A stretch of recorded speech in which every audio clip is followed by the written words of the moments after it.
Hi guys, welcome to another video. Today I want to do something different from usual. I wanted to show you guys my collection of Rubik's Cubes. I really like speed cubing. It all started some years ago when I picked up my first 3x3 Rubik's Cube. Honestly, I found it in my house and thought, hey, this Rubik's Cube looks fun. I want to try to solve it. And so I looked up some instructions and I learned it and it was a lot of fun. So I decided to buy a better one.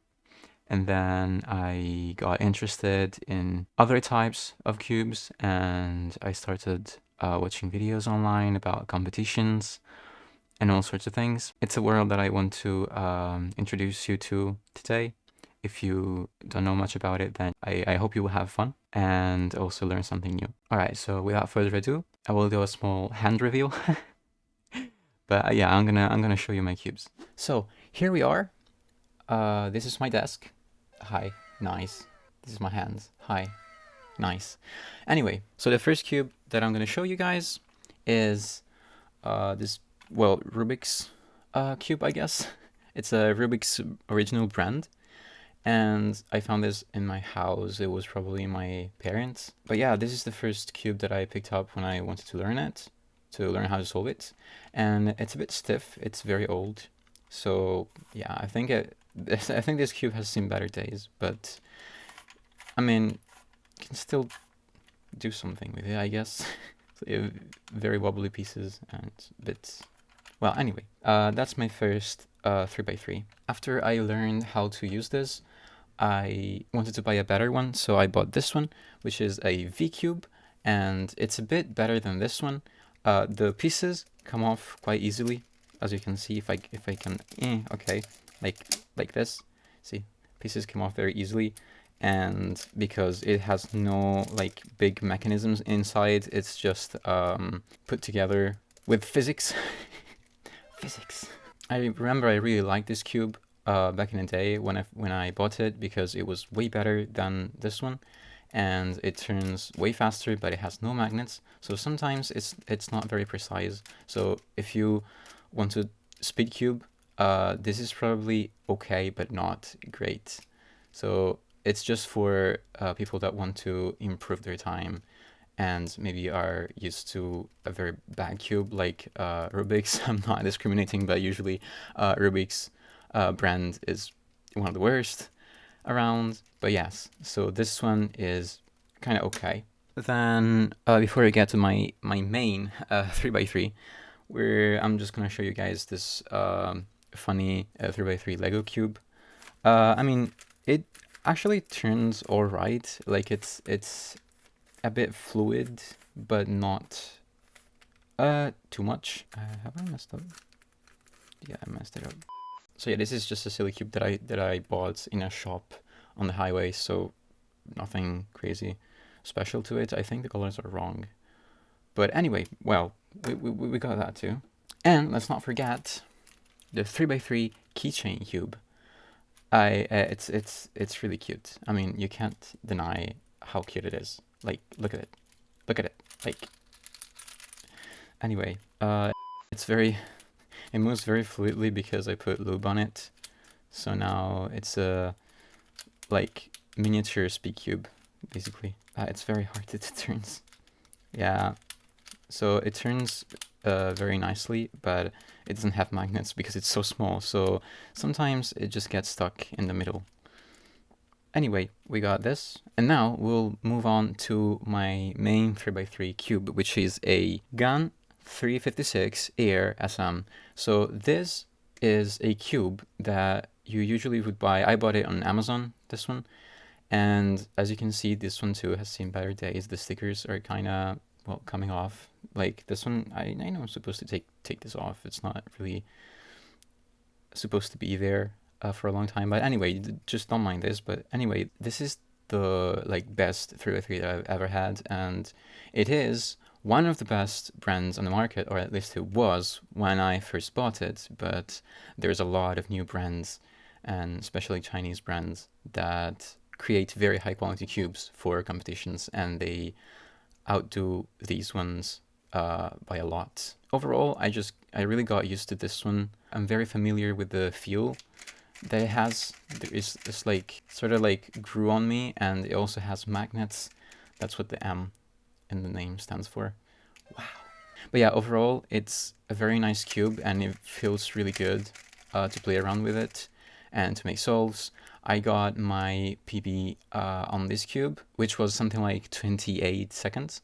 It's kind of on the higher end price-wise, but I think if you want to cube a bit more seriously, this is perfect for you. I would totally recommend spending a bit more money on this. It's totally worth it if you're into it. It also comes with its own little bag, so that shows how high quality it is. Then moving on to different cubes, so not 3x3s, we'll move these 3x3s out of the way. So moving on to different cubes, we'll take a look at my 2x2 wohoo MGC. This is a very fluid, very nice feeling cube that I also bought online on Amazon. It's a very good brand, but I never really play with it much just because the algorithms on this are kind of different from the 3x3.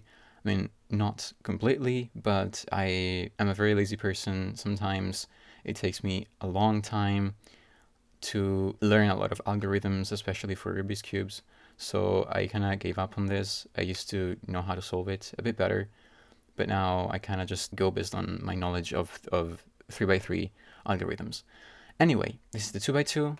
Then we also have a 4x4 Mofang Jiaoshi. This one is the first 4x4 that I ever bought, and it is okay as a 4x4 because it turns fine and it looks nice because, I mean, you gotta admit, stickerless, kind of cool, but it also looks a bit cheap. You can kind of feel the plastic to it while you turn. It's not so bad when you put lube on it, but it's definitely not one of the best in the market. And it was definitely great as a starter cube. When I first learned how to solve the 4x4, this was a good choice. I learned how to solve it with this one. And then I moved on to another 4x4, which is actually from the same brand. I do not remember very well if it's 100% the same brand or something similar.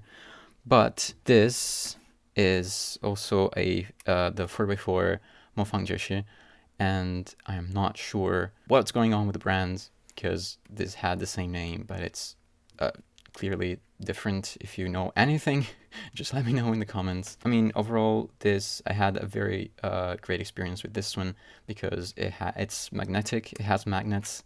As you can see, the curves are perfect. It snaps. Overall, it feels very good. And yeah, it's also very easy to do center moves and apply some specific algorithms. So yeah, overall, this is a great cube. Well, it was definitely more expensive than this one, but it is worth it if you want to solve 4x4 a bit faster and with a bit more accuracy. Then finally, we have our 5x5 Tijang, sold by Roxeda, I guess. I bought it on Amazon and I looked it up several times. It is a Tijang cube, but it's sold as Roxenda, and I'm not sure what's going on with that. Anyway, we'll just call it Tijang because that's kind of what it is. And it turns great. It doesn't have magnets because these sorts of cubes rarely have magnets, and obviously because it would require a lot of magnets to like put magnets in every little piece. It would make the cube very heavy and very hard to maneuver. And overall, this is still fine. The pieces are very small, but that's normal for bigger cubes.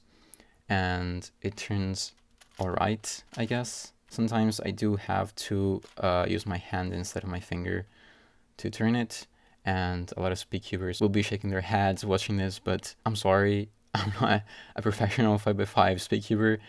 And all I can do is follow some algorithms and try to use my knowledge of 4x4, applying it on 5x5. It's not terrible. You just have to know a few more algorithms, but in the end, it's easier if you know how to solve 3x3s, 4x4s. This is not terrible. So I sort of was able to solve it a few times, and it was actually a lot of fun. So I think it was worth it. This is all for other different types of cubes. which are not 3x3. I will also show you another cube that I got. I didn't buy it online, so it's not really high quality, and the stickers are wrong. Let me show you. This is a Pyraminx, and just a standard Pyraminx. It has carbon fiber stickers. That's why it looks so cool, like when and shiny. It has magnets, so it snaps, so it's nice. It feels nice, but also a bit snappy, I have to say. It's hard to do good moves. Like, you kind of have to apply some pressure, and sometimes you're not, like, you get stuck. But it's alright for what it is, and it's alright for the price. It was relatively cheap. And in this one, yes, the blue and the red are wrong. This face should be red, this face should be blue. But I was able to solve it a few times, and I learned how to solve it. It was my main objective, so I'm happy with it. And overall, I'm glad to have this too in my collection because it is an important addition. Last but not least, we have our mirror cube.